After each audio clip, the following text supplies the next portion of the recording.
Oftentimes I'm asked what my definition of leadership is, and I usually answer by telling this story. Every fall I'll have a guest come over to my house and I'll ask them to look out the window during peak foliage season when the colors are just absolutely fabulous. And I'll ask them to look out my kitchen window and tell me, what do you see? The answer is pretty much the same.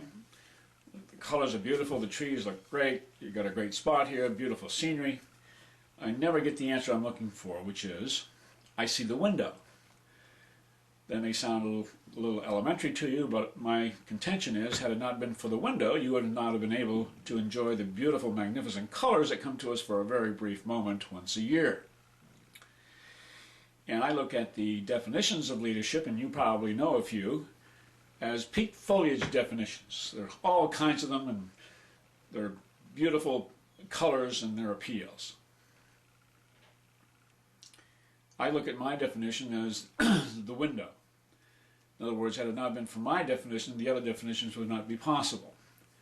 So I do not have a definition that's explainable in a paragraph or a sentence or a phrase, but in one word: influence. I'll give you an example. During the Battle of Gettysburg, a 15-year-old girl was terrified by the scenes of death and amputations all around her.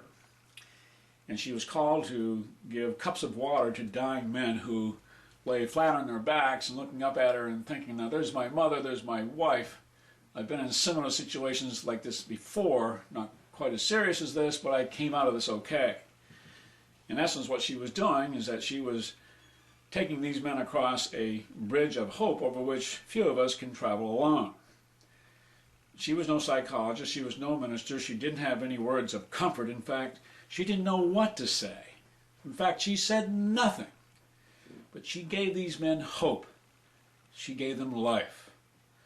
And many of them were able to return home to their families. So, my definition is clearly illustrating that each and every one of us, no matter what our age, have leadership in our DNA. We influence all the time. You influence constantly.